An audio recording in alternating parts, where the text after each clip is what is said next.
Okay, the next learning objective is about the strengths of these bonds. The strengths of these bonds determine reactions. Okay, the covalent bonds that hold atoms together in molecules, so these are covalent bonds, are pretty strong. You have to do a chemical reaction to break these bonds.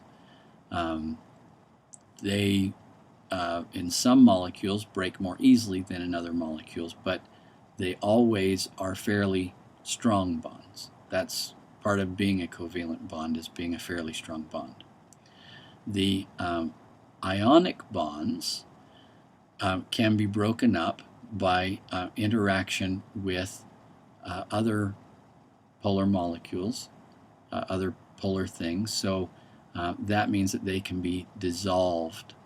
So here we have the ions, sodium and chloride, in salt. They're held together by ionic bonds, but if we put salt crystals in water, those ionic bonds are broken up by the water, and we get sodium ions and chloride ions in the water in solution. These ions in solution are called electrolytes. You've probably heard of electrolytes being important in biology, and like you get them in sports drinks or whatever. And they are important in the function of biology, and we'll look at that later in the course. What's really important in terms of biology, though, is not just what molecules and ions were made of, but how they react. Remember that we said reactions are about change. And what is changing is the bonds. Reactions are where molecules change how they're bonded.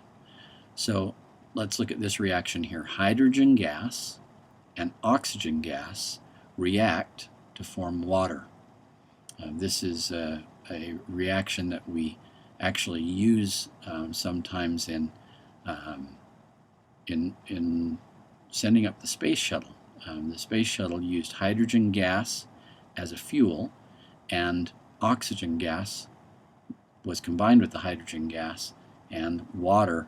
All of that stuff you see coming up of the space shuttle, that's actually steam, a lot of it, because that's the product of this reaction that's a very strong reaction and was strong enough to power the space shuttle.